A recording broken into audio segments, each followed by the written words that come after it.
안녕하세요. 세상이야기입니다. 이번에는 정치 이야기를 하겠습니다. 정치 이야기를 하면 많은 분들은 이야기를 하는 사람이 어느 편이냐를 먼저 생각하고 미리 판단을 하는 경우가 많습니다. 또한 정치 이야기를 지겹게 생각하시거나 정치를 마치 저급한 사람들이 하는 저급한 분야라고 생각합니다. 정치가들을 매일 싸우는 사람들이라고 비난하기도 합니다. 그런데 정치가들은 원래 싸우는 사람들입니다. 우리가 그들을 뽑는 이유는 싸우라고 뽑는 것이 아닌가요? 정치가가 싸우지 않으면 도대체 뭐를 해야 하나요?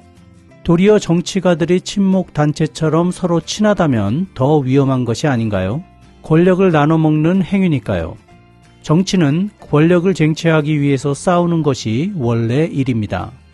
우리가 주목해야 하는 것은 무엇을 위해서 싸우는가이고 이기기 위해서 어떤 수단을 사용하는가입니다.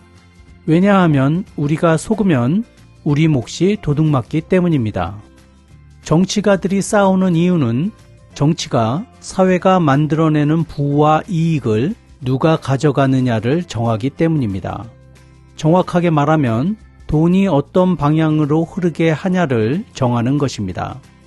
쉽게 설명해 보겠습니다. 모든 국민들은 세금을 냅니다. 아무 일을 하지 않아서 수입이 전혀 없어도 우리는 계속 세금을 내고 있습니다. 왜냐하면 여러분들이 사는 상품 가격의 10%는 세금이기 때문입니다. 아무런 일을 하지 않고 아무런 물건을 사지 않고 산다고 해도 주민세는 내야 합니다. 즉 사회 속에 살면서 세금을 안 내는 사람은 없습니다. 이렇게 사회에는 거대한 부가 쌓입니다. 이 부를 누구에게 분배하는지, 누구에게 흐르게 하는지를 결정하는 것이 바로 정치입니다. 정치가 이념적인 것이 아니라 먹고 사는 문제라고 말하는 것은 이런 이유입니다. 극단적인 예를 들어보겠습니다.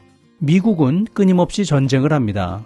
베트남 전쟁을 치렀지만 수많은 돈을 쓰고 전쟁에서 패했습니다. 아프가니스탄에 들어가서 전쟁을 했지만 역시 패하고 도망쳐 나왔습니다. 이라크에 들어가서 정권을 무너뜨렸지만 미국에게 불리한 새 정권이 세워지는 것을 막지는 못했습니다. 이 전쟁에 들어간 돈은 모두 국민의 세금이었습니다. 이라크에서는 그나마 유전을 차지했기 때문에 어느 정도 보상을 받았지만 베트남, 아프가니스탄 등의 나라에서는 아무런 이익을 얻지 못했습니다. 세금이 그냥 허비된 것입니다. 하지만 잘 생각해보면 이 전쟁에서 유일하게 이익을 본 집단이 있습니다. 바로 군수산업체입니다. 미국이 전쟁에서 사용한 모든 무기를 만드는 군수산업체는 엄청난 이익을 보았습니다. 이익을 보았다기보다 국민의 세금이 그쪽으로 가버렸다고 보는 것이 더 정확할 것입니다. 국민들의 복지와 편의를 위해서 쓸 수 있는 세금이 군수산업체로 간 것입니다. 우리나라도 그렇지만 대부분 서구 국가에서는 어떤 기업이 망했을 때 세금을 투입해서 기업을 살려주는 경우가 많습니다. 그 기업 때문에 큰 손해를 본 일반 사람들을 구제하지는 않지만 기업의 손해를 보전해주는 경우가 많습니다. 미국의 금융회사들이 저지른 범죄나 한국의 건설회사들이 쓸데없이 지은 건물들을 국민의 세금으로 보상하는 경우가 꽤 있습니다. 이렇게 사건을 처리하는 논리는 간단합니다. 기업이 망하면 사회에 더 큰 피해를 입힌다는 것입니다. 과연 그럴까요? 어떤 학자들은 그렇다고 주장하고 어떤 학자들은 그냥 망하게 두는 것이 더 좋다고 말합니다.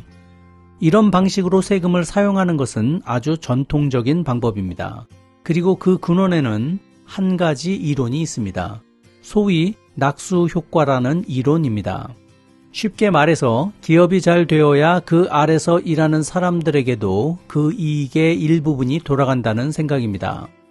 그래서 세금을 사회 상층부에 지원해야 사회가 부유해지고 돈이 돈다는 이론입니다. 과연 맞는 생각일까요? 경제학계에서는 이 이론은 잘못된 이론이라고 비판받고 있습니다. 말로만 들으면 그럴싸한 이론인데 실제로는 그렇게 되지 않는다는 것입니다. 이 이론대로 경제정책을 펼쳤던 미국의 조지 부시 대통령 시절을 살펴보면 그 정책을 실시한 10년 후의 사회를 살펴보니 기업은 이익을 회사 내에 쌓아 놓았으며 부채는 증가했고 국민들 간의 소득 격차가 더 심해졌습니다. 국가의 이익이 기업의 금고에 막혀버리면서 상류층의 이익만 늘어난 것입니다. 미국의 중산층은 그렇게 붕괴되기 시작했습니다. 이 낙수 효과라는 것은 사실 오래된 구식 이론의 변형입니다. 한마디로 왕정시대부터 내려온 사상의 변형이라고 할 수 있습니다.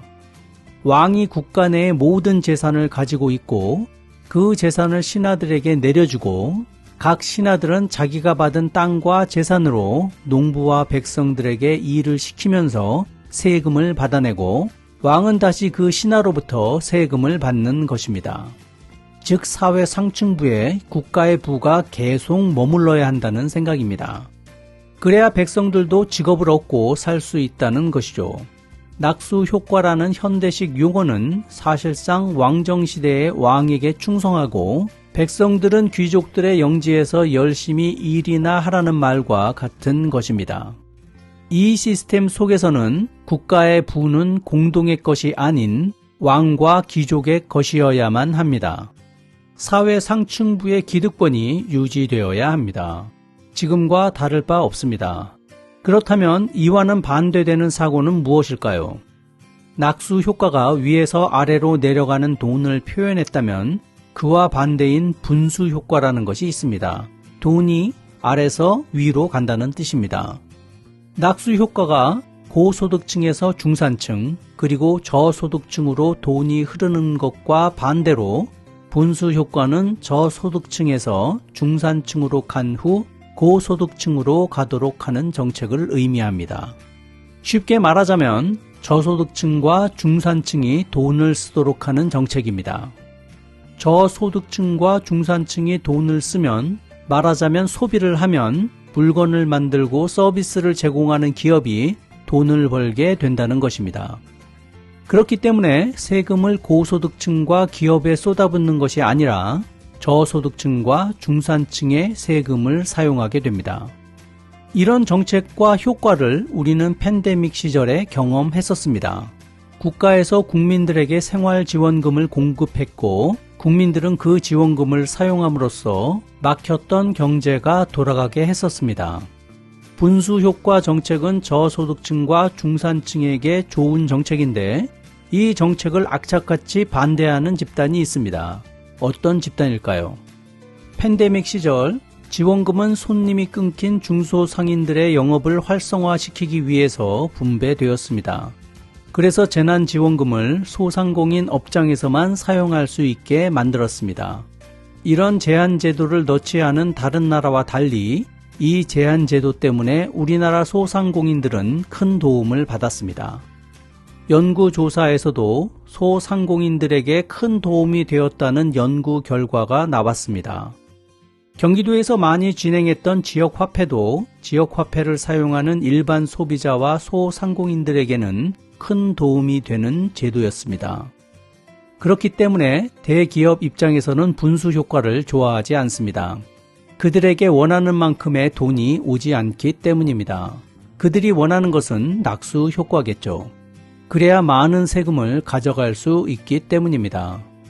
그러나 이 낙수 효과는 돈이 중산층이나 저소득층까지 내려오지 않고 부의 편중이 늘어나면서 중산층 붕괴를 가져온다는 것이 여러 나라의 사례를 통해 증명되었습니다.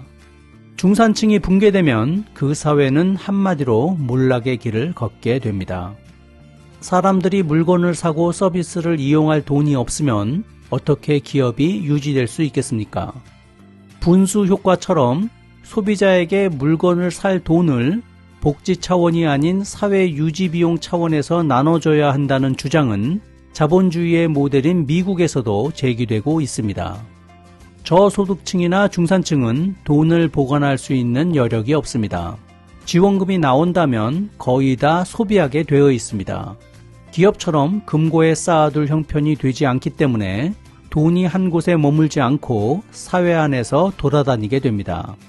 그 돈은 여러 소상공인을 거치게 되고 우리가 저소득층이나 중산층이라면 그 돈의 물길이 우리를 지나갑니다. 정치에 대한 언론 보도를 보면 보수냐 진보냐, 좌파냐 우파냐를 가지고 끊임없이 편을 가릅니다. 이것은 모두 본질을 덮는 사악한 포장지입니다. 중요한 것은 국가의 부를 어떻게 돌게 만드느냐입니다. 국가의 부를 나누는 것이 아닙니다. 돈이 어디로 흐르게 하느냐입니다. 물처럼 돈이 흐르면 결국은 점점 줄어들어 끝에 가서는 이익이 줄어들게 됩니다.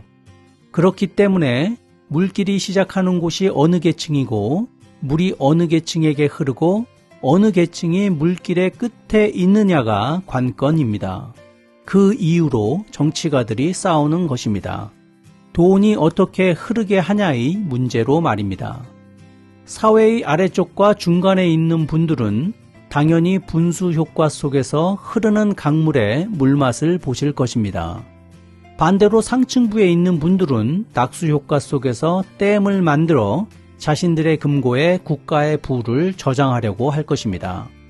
물론 모든 경제 문제를 분수 효과와 낙수 효과로 설명할 수는 없습니다만 가장 상징적인 정책이기 때문에 분수 효과와 낙수 효과로 정책의 차이를 설명해 봤습니다.